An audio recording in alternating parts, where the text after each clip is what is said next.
بسم اللہ الرحمن الرحیم۔ کتاب نصاب التجوید، سبق نمبر 20، صفحات 70 اور 71۔ لحن کا بیان۔ لغوی معنی غلطی، لب و لہجہ۔ اصطلاحی معنی اصطلاح قراء میں لحن سے مراد تجوید کے خلاف پڑھنا، قراءت 7 و 10 سے الگ ہو جانا، عربوں کے لہجے سے ہٹ جانا۔ تجوید کے خلاف قرآن مجید پڑھنے کو لحن کہتے ہیں۔ پھر سمجھ لیجئے کہ قرآن پاک کو تجوید کے خلاف پڑھنا، غلط پڑھنا، بے قاعدہ پڑھنا لحن کہلاتا ہے۔ آپ دیکھ رہے ہیں PATF Islamic info YouTube channel. مزید اسلامک ویڈیوز کے لیے ہمارا چینل سبسکرائب کریں۔ لحن کی اقسام۔ لحن کی بنیادی طور پر 2 اقسام ہیں۔ نمبر 1 لحن جلی، نمبر 2 لحن خفی۔ نمبر 1 لحن جلی، کھلی غلطی، بڑی اور ظاہر غلطی کو کہتے ہیں، یعنی وہ صریح بڑی غلطی ہے جس کو عوام بھی سمجھ سکیں، یعنی کسی حرف کو گھٹا دینا یا بڑھا دینا یا حرکات میں تبدیلی کر دینا۔ اس کی صورتیں آگے پڑھیں گے۔ حکم۔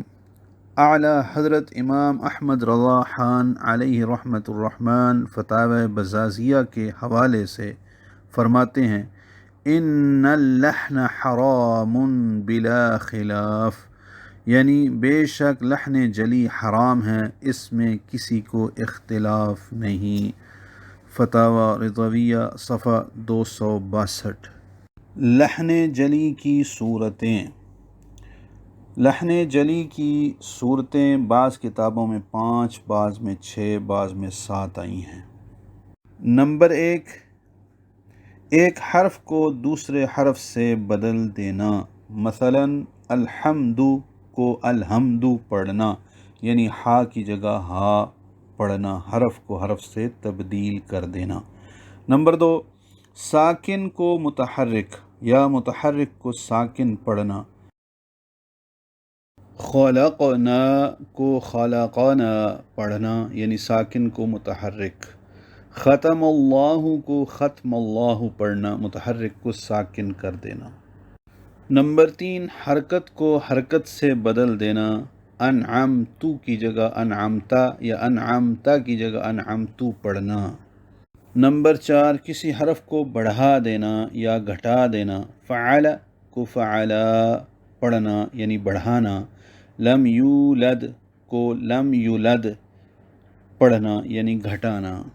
نمبر 5 مخفف کو مشدد اور مشدد کو مخفف پڑھنا، جیسے کذب کو کذب پڑھنا، مخفف کو مشدد، یعنی صدق کو صدق پڑھنا، مشدد کو مخفف، جیسے وتب کو وقف میں خیال نہ کرنے سے وتب ہو جاتا ہے، یعنی تشدید مس کر دینا۔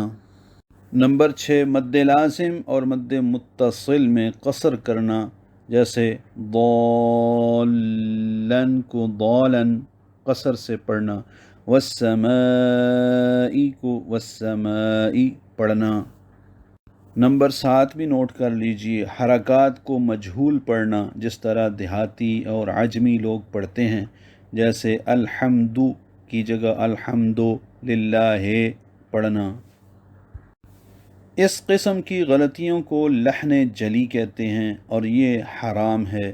پڑھنا اور سننا دونوں کا ایک حکم ہے، بعض حالات میں تغیر و فساد معنی کی وجہ سے نماز بھی فاسد ہو جاتی ہے۔ نمبر 2 لحن خفی یعنی پوشیدہ غلطی، چھوٹی اور پوشیدہ غلطی کو کہتے ہیں، یعنی ان چیزوں کو ترک کر دینا جو حروف کی خوبصورتی اور تحسین میں اضافہ کرتی ہیں۔ اس سے معنی فاسد نہیں ہوتے، مگر یہ مکروہ و ناپسند غلطی ہے، شرعاً اس غلطی سے بچنا مستحب ہے۔ لحن خفی دراصل وہ چھپی ہوئی اور چھوٹی غلطی ہے جس کو قراء ہی سمجھ سکتے ہیں، عوام صحیح طور پر نہیں سمجھ سکتے۔ مثلا لفظ اللہ کے لام کو پر کرنا تھا، باریک کر دیا، را کو پر پڑھنا تھا، باریک کر دیا، اظہار کی جگہ اخفا یا اخفا کی جگہ اظہار کر دیا وغیرہ، یا کسی اور صفات عارضہ مزینہ کا ادا نہ کرنا لحن خفی کہلاتا ہے۔ لحن خفی کی صورتیں: لحن خفی صفات عارضہ کے صحیح طور پر ادا نہ ہونے کی وجہ سے ہوتی ہے، مثلا ادغام، اقلاب، اخفاء اور غنہ کا صحیح طور پر ادا نہ ہونا، اور مدات کا چھوٹا بڑا کرنا وغیرہ وغیرہ۔ اس کا پڑھنا مکروہ ہے اور خوف عقاب و تحدید ہے، بشرطے کہ پڑھنے والا صحیح پڑھنے کی کوشش نہ کر رہا ہو، اور اس کا سننا بھی مکروہ ہے اور خوف عقاب و تحدید ہے، بشرطے کہ سننے والے کو معلوم ہو کہ پڑھنے والا غلط پڑھ رہا ہے۔ سوالات سبق نمبر 20۔ سوال نمبر 1، لحن کی بنیادی طور پر کتنی اقسام ہیں؟ لحن کے لغوی اور اصطلاحی معنی بیان فرمائیں۔ سوال نمبر 2، لحن خفی کے لغوی اور اصطلاحی معنی تحریر فرمائیں۔ سوال نمبر 3، لحن خفی کا حکم کیا ہے اور لحن خفی کن کن صورتوں میں ہوتی ہے؟ مثالیں دے کر وضاحت کریں۔